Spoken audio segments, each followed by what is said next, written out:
नमो भगवते वासुदेवाय।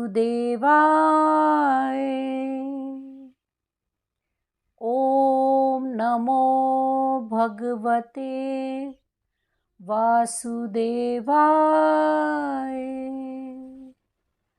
ओम नमो भगवते वासुदेवाय। संसार में सबसे उत्तम निर्जला एकादशी व्रत है। इस व्रत के अंतराल में जो मनुष्य स्नान तप आदि करते हैं उन्हें करोड़ पल स्वर्ण दान का फल प्राप्त होता है। जो मनुष्य इस दिन यज्ञ होम आदि करते हैं उसके फल का तो वर्णन किया भी नहीं जा सकता। हेलो दोस्तों, हमारे चैनल रंग बिरंगी दुनिया में आप सभी का एक बार फिर एक नई वीडियो के साथ मैं बहुत बहुत स्वागत करती हूँ। तो आइए जानते हैं निर्जला एकादशी का व्रत कैसे करना चाहिए, इस व्रत में किन बातों का ध्यान रखना चाहिए और इस व्रत की कथा क्या है। सब कुछ जानने के लिए हमारी वीडियो में अंत तक बने रहिएगा। निर्जला एकादशी का व्रत ज्येष्ठ मास के शुक्ल पक्ष की एकादशी को किया जाता है, जो कि 18 जून 2024 को है। हिंदी धर्म में एकादशी का व्रत भगवान विष्णु की आराधना को समर्पित है। इस एकादशी का व्रत करके श्रद्धा और सामर्थ्य के अनुसार दान करना चाहिए। इस दिन विधि पूर्वक जल कलश का दान करके पूरे साल की एकादशी का फल मिलता है। इस प्रकार जो इस पवित्र एकादशी का व्रत करता है वह समस्त पापों से मुक्त हो जाता है। आइए जानते हैं निर्जला एकादशी का इतिहास क्या है।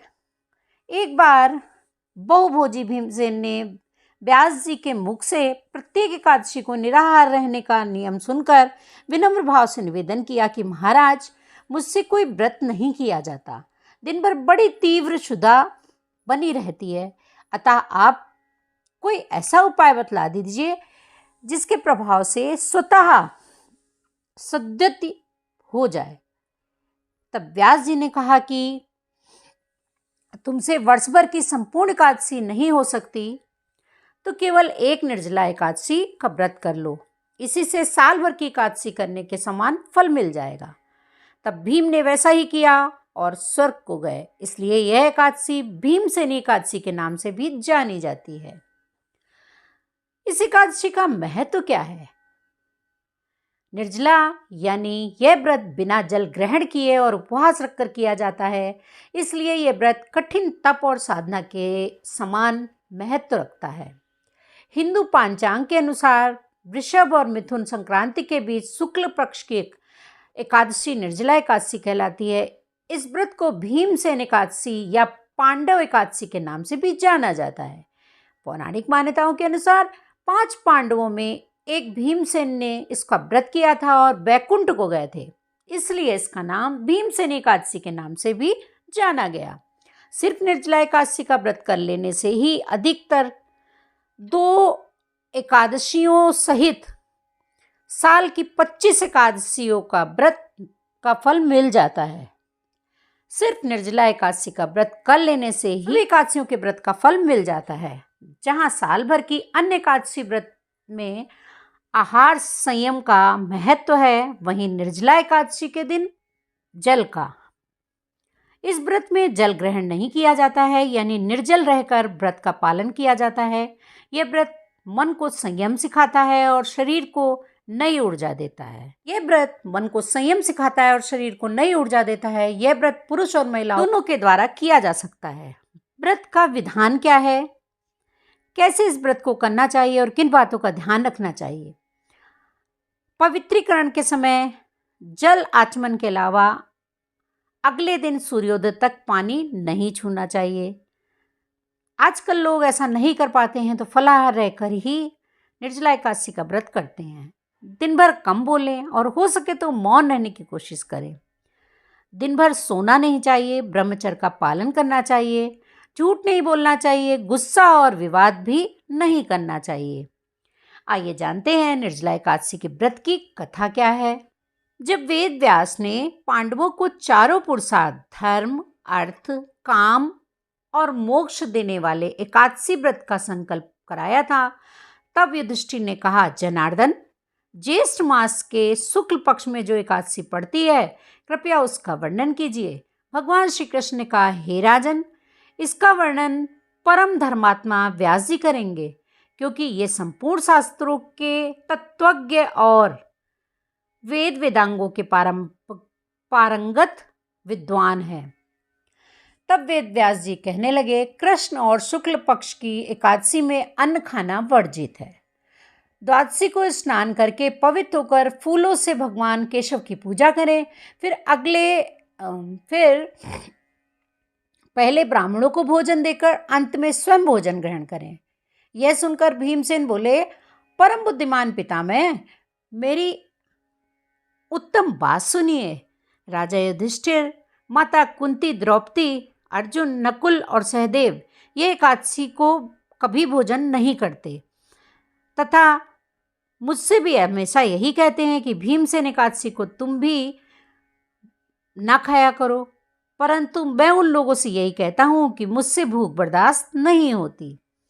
भीमसेन की यह बात सुनकर व्यास जी ने कहा, यदि तुम नरक को दूषित समझते हो और तुम्हें स्वर्गलोक की प्राप्ति अभीष्ट है, तो दोनों पक्षों की एकादशियों के दिन भोजन नहीं करना।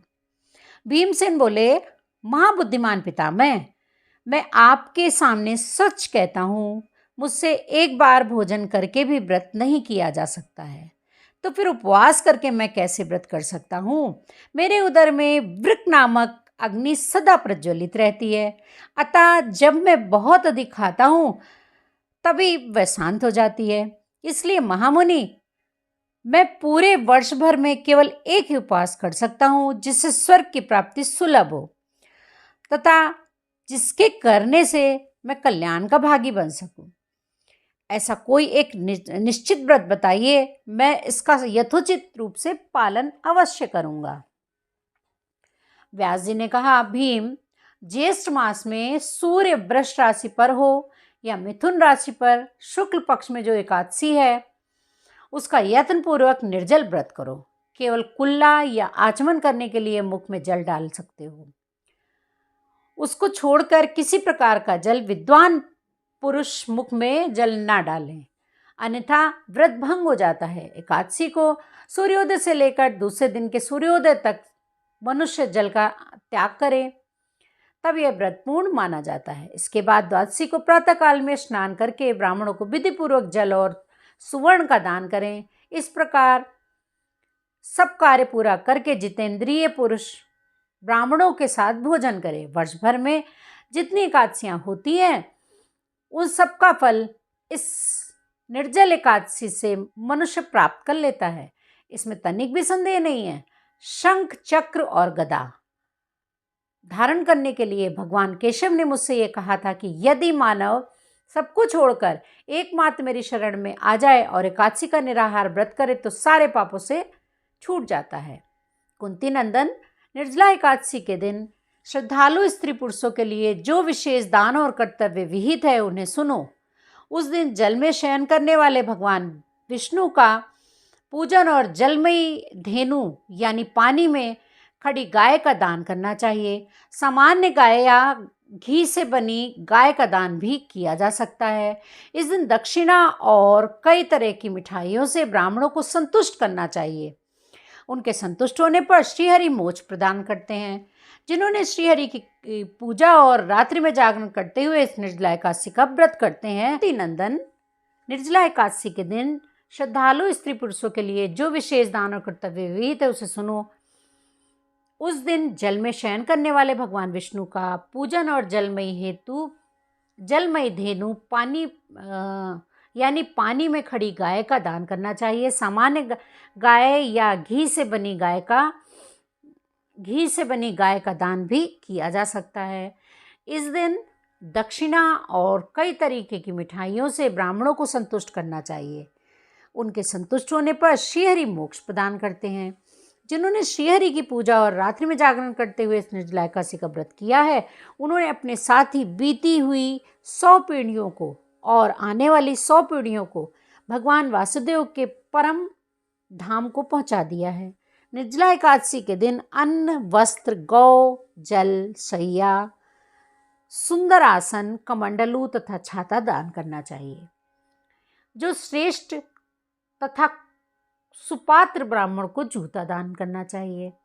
वह सोने के विमान पर बैठकर स्वर्गलोक में प्रतिष्ठित होता है। जो इस एकादशी की महिमा को भक्तिपूर्वक सुनना और उसका वर्णन करता है वह स्वर्गलोक में जाता है।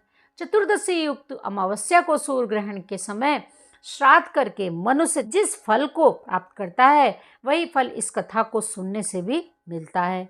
भीमसेन, ज्येष्ठ मास में शुक्ल पक्ष की जो शुभ एकादशी होती है उसका निर्जल व्रत करना चाहिए।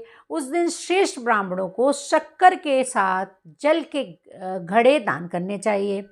ऐसा करने से मनुष्य भगवान विष्णु के समीप पहुंचकर आनंद का अनुभव करता है। उसके बाद द्वादशी को ब्राह्मण भोजन कराने के बाद स्वयं भोजन करें। जो इस प्रकार पूर्ण रूप से पाप नाशनी एकादशी का व्रत करता है वह सब पापों से मुक्त हो जाता है, आनंद में पद को प्राप्त करता है। ये सुनकर भीमसेन ने भी इस शुभ एकादशी का व्रत आरंभ किया, इसीलिए इसका नाम पड़ा भीमसेन एकादशी। श्री हरि की कृपा सब पर बनी रहे। तो कैसी लगी आप लोग को ये छोटी सी जानकारी ज़रूर बताइएगा, और अगर आप हमारे चैनल में पहली बार आए हैं तो चैनल को विद बेल आइकन सब्सक्राइब करके जाइएगा, जिससे ऐसी ही जानकारी और ब्लॉग मैं आप तक पहुंचा सकूं। ओम नमो भगवते वासुदेवाय।